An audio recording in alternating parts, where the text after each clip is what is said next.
Hello and welcome to Journal. I'm Steve Kendall. Ohio has a new budget, but more than a few inside and outside of government aren't overall pleased with it.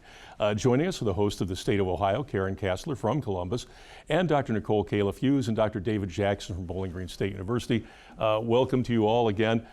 Karen, talk about the budget process, where we started out, and what's going on now, because as we talk, the legislature will probably get together this week and start talking about overriding what the governor said no to in the budget that came out of the General Assembly. Actually, it's happening within the hour. The House is meeting in the Senate chamber because there's apparently an air conditioning issue in the House chamber.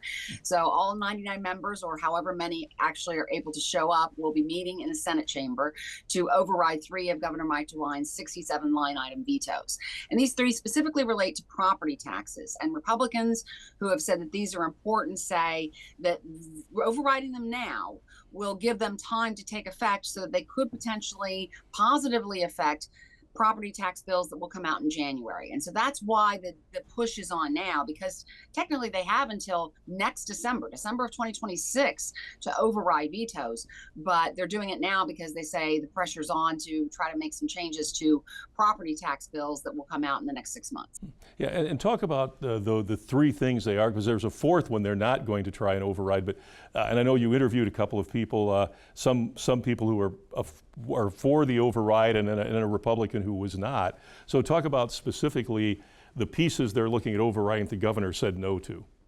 Well, there are 4 property tax related vetoes in the budget that DeWine identified. The one that's not being taken up at this moment is one that would limit school districts to having 40% of their operating budget in cash collected from property taxes from voter approved levies. The rest of that money would have to be refunded to property taxpayers, and schools have said that that will send them into financial chaos. That's what DeWine actually said in his veto statement, that it would create financial instability for schools. That one's not being taken up. But there's a really good chance that that could be considered later on, maybe not as a veto, but maybe as a separate bill.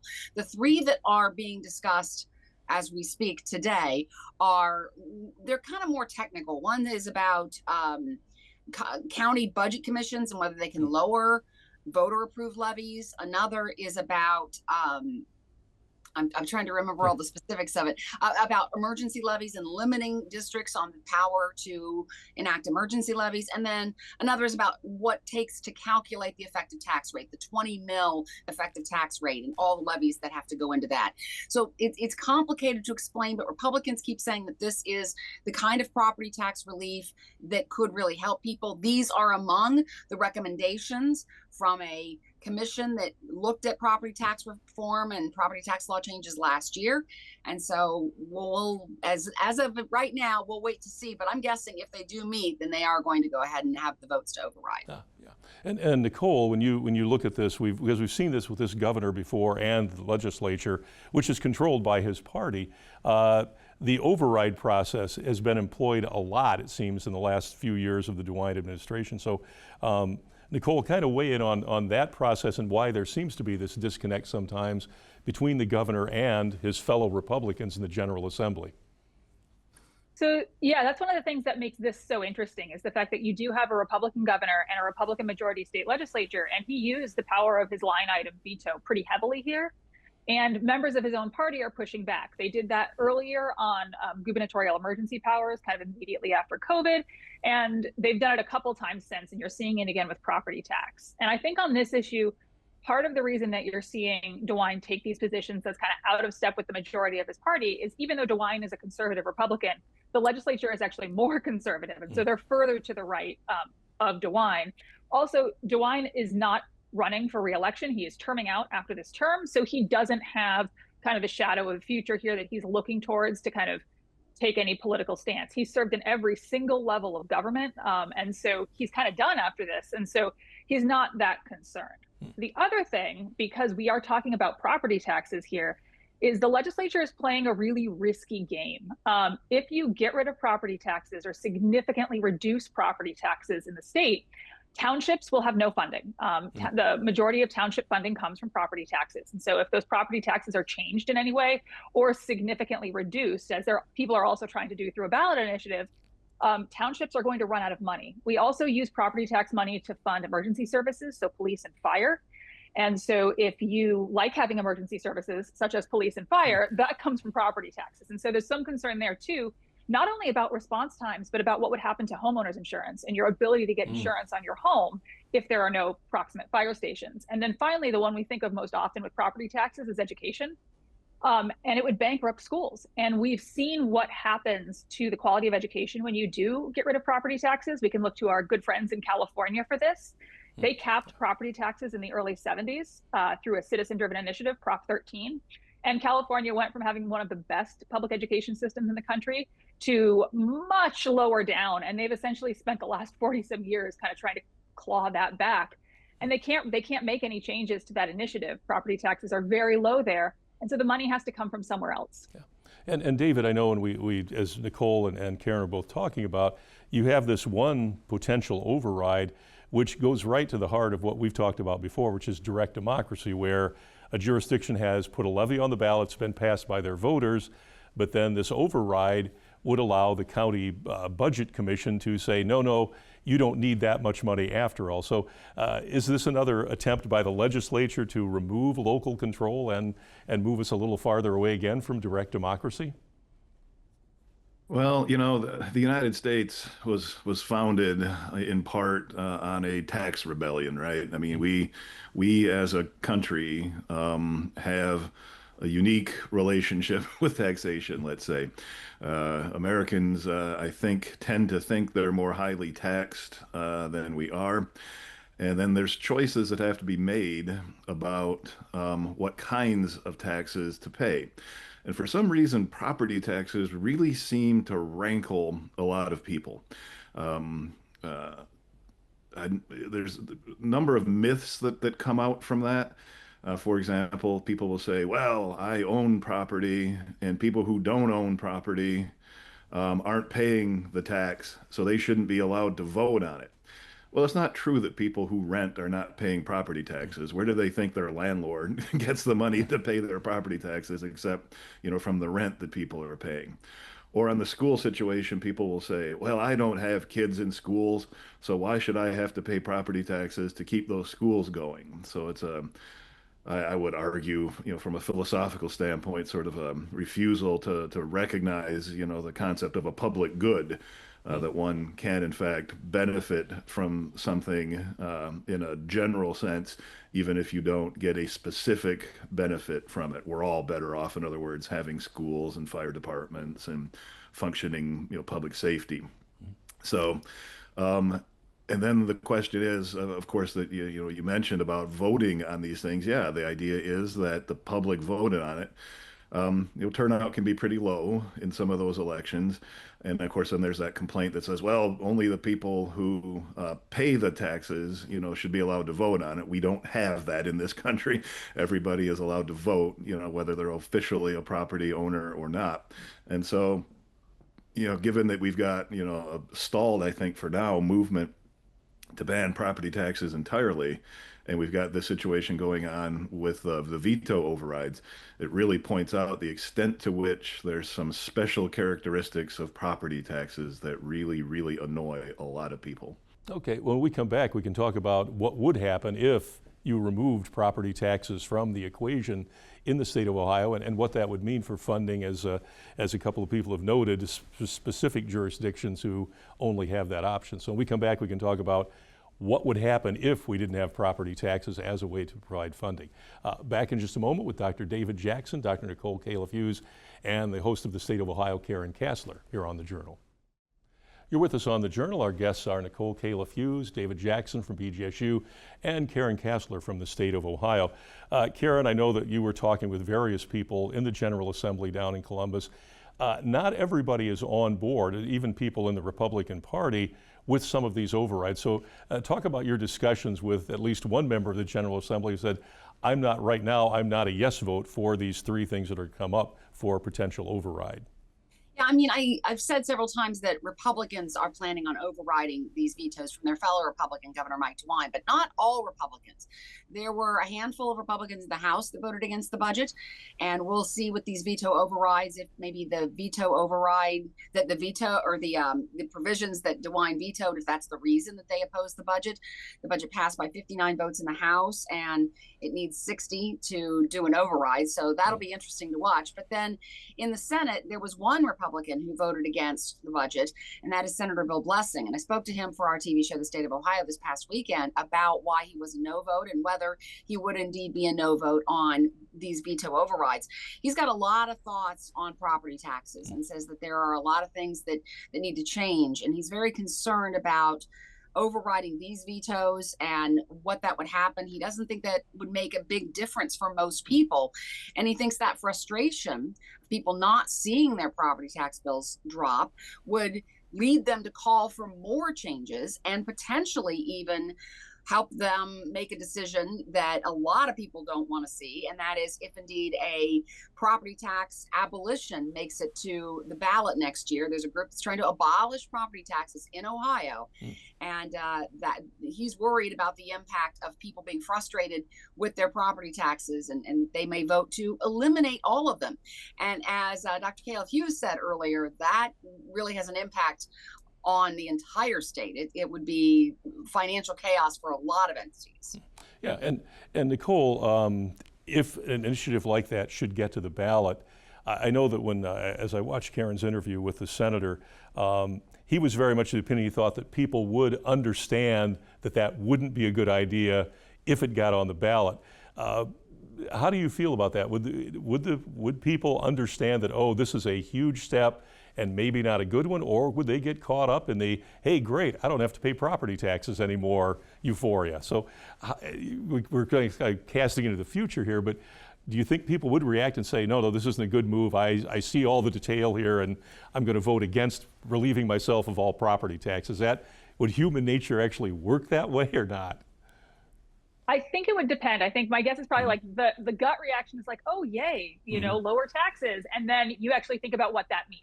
Right? No one gets a property tax bill and thinks, yes, I love this. But you appreciate the fact that you have schools and fire and police, and that if you live in a township, it has funding. And you tend to kind of forget about all those things right off the bat. I think a lot of it really depends on the type of campaigns that would be run. What I've seen from the group that's kind of trying to get this on the ballot are two things. One, they've said, well, we don't actually really want this. We just want the legislature to take action. And I don't know how true that is one way or another. But also, there's actually no kind of plan for where they're going to make up the money. And so I think if they had a well-written initiative that was like, okay, we're going to lower property taxes or get rid of property taxes here, the funding is going to be made up in these ways, I think you would probably have a little bit greater chance of success. But essentially what they're looking at is just decimating state money with no plan for kind of how to make that up. And so it's going to be on local jurisdictions and to some extent the state to figure out how to make that up, because the Ohio State Constitution requires a number of these services that are funded by property taxes. Sure. And so if you don't have that money, it has to come from somewhere. And it could be sales tax, it could be other types of taxes. But it's going to be a very rude awakening that is really going to be hard. Other states that have lowered their property taxes have seen this. And when their property values have gone up, the state hasn't made more money. And so we tend to think of California as a liberal state with really expensive real estate, which to some extent is true. But people end up paying way lower property taxes on a very expensive house there than they would in a much less expensive house here. And you see the effect of that in schools and communities. Yeah. And David, when we talk about sales tax, that's obviously a regressive tax, because no matter what your means are, you're paying the same rate as someone who's making 50 times what you make, and yet when you go to the store, you're going to be paying the same rate on what you buy as someone who may be much better off than you are, and that's considered that's not the way we've typically looked at some of our pot taxing policies. Yeah, what kinds of taxes we have are choices that we make, and there are people who know what the consequences are in terms of who it affects negatively, who it affects positively. I mean, these are not, eternal mysteries of the universe. Economists will tell us, what is a regressive tax, what is a progressive tax. Lost in all of this is the discussion that we used to have about why using property taxes to fund schools was problematic, being the inequality that it produces.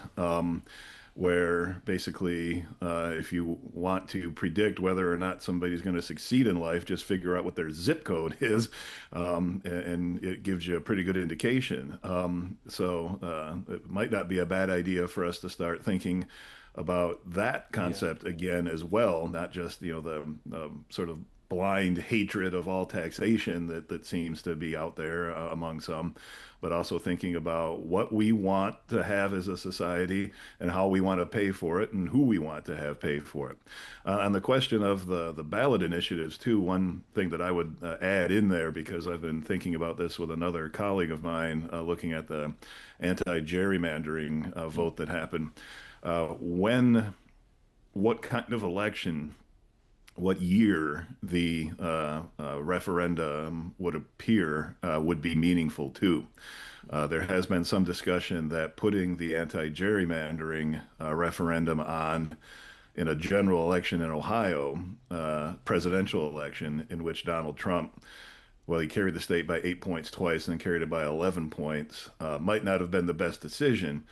If you look back and see that the marijuana issue and the abortion referenda passed, and those were not in presidential years.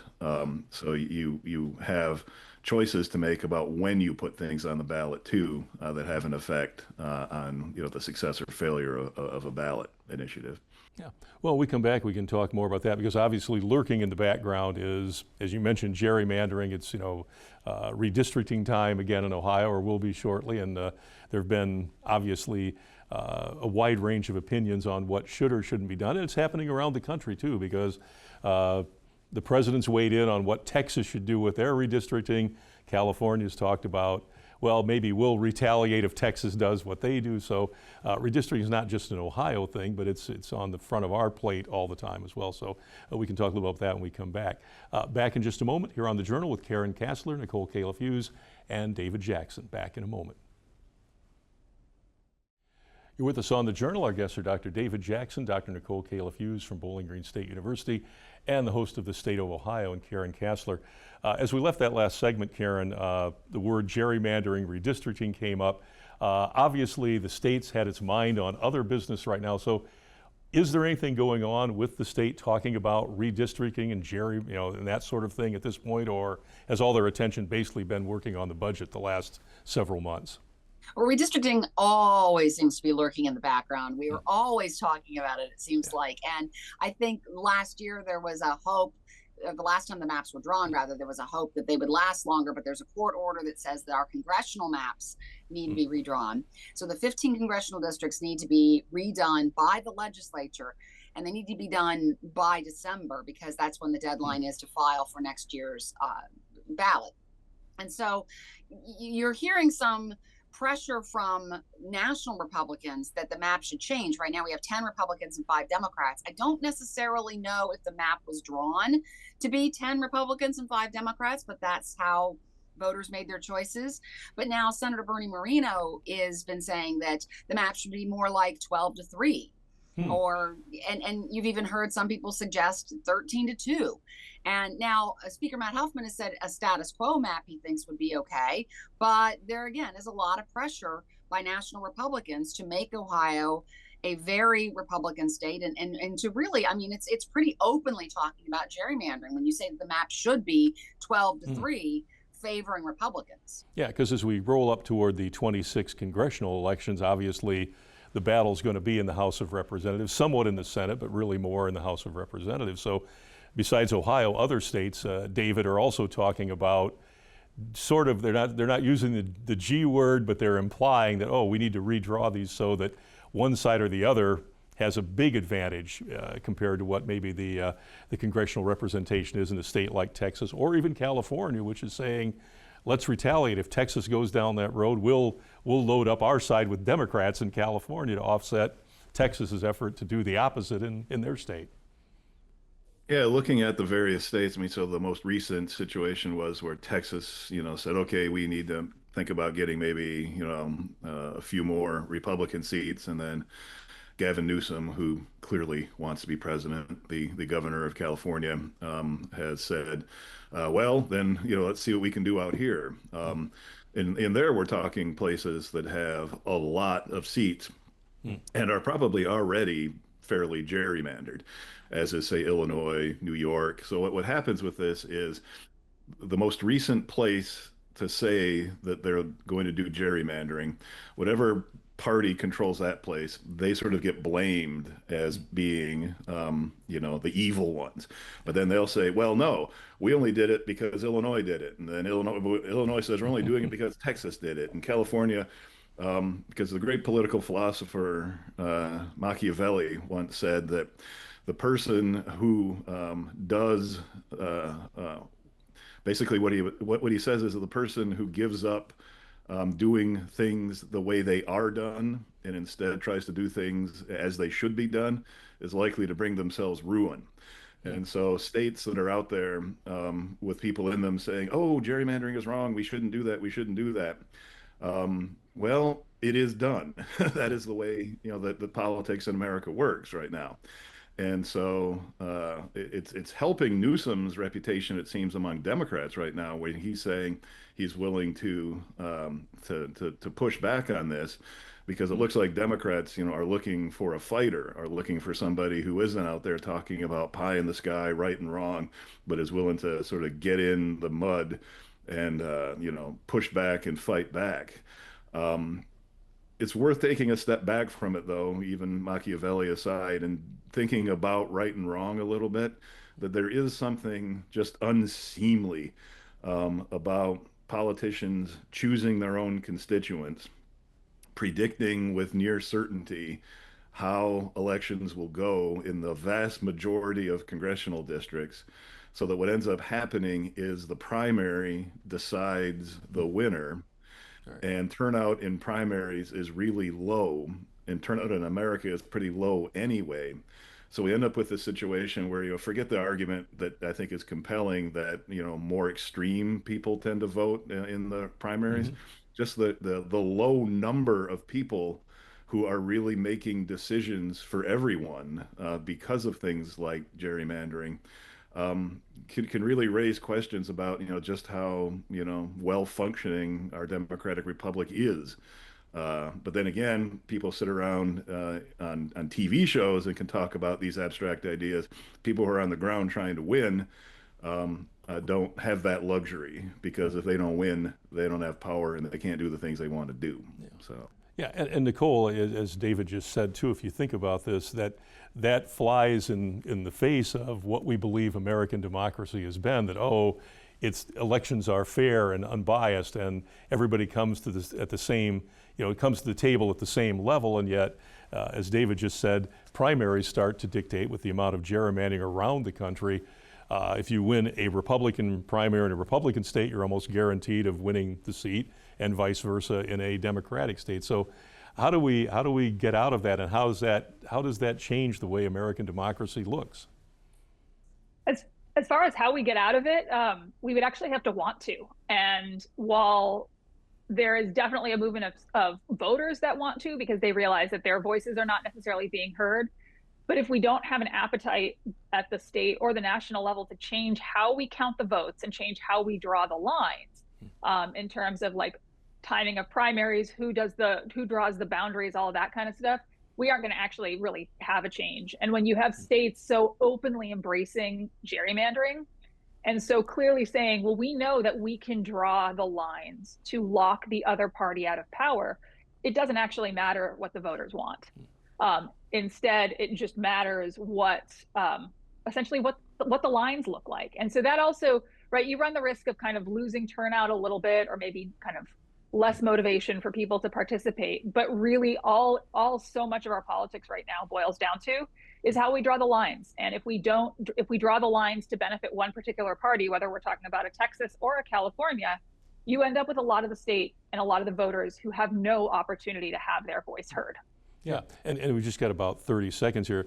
And in a way, you develop a cycle here, because the more people lose faith in the fairness of their elections, the less likely the vast majority of people are to turn out, which leaves then, as David said, this core group of, I won't say zealots, but people who are actively involved. And so fewer and fewer people are making bigger and bigger decisions. So, okay. We'll have to leave it there. I appreciate you guys' comments today. And of course, we'll get back together again and see what's happened in the next 30 to 60 days and see how things have changed for the good and maybe not for the good. We'll find out. You can check us out at WBGU.org. You can watch us every week at 8 p.m. on WBGU-PBS on Thursday night. We'll see you again next time. Good night and good luck.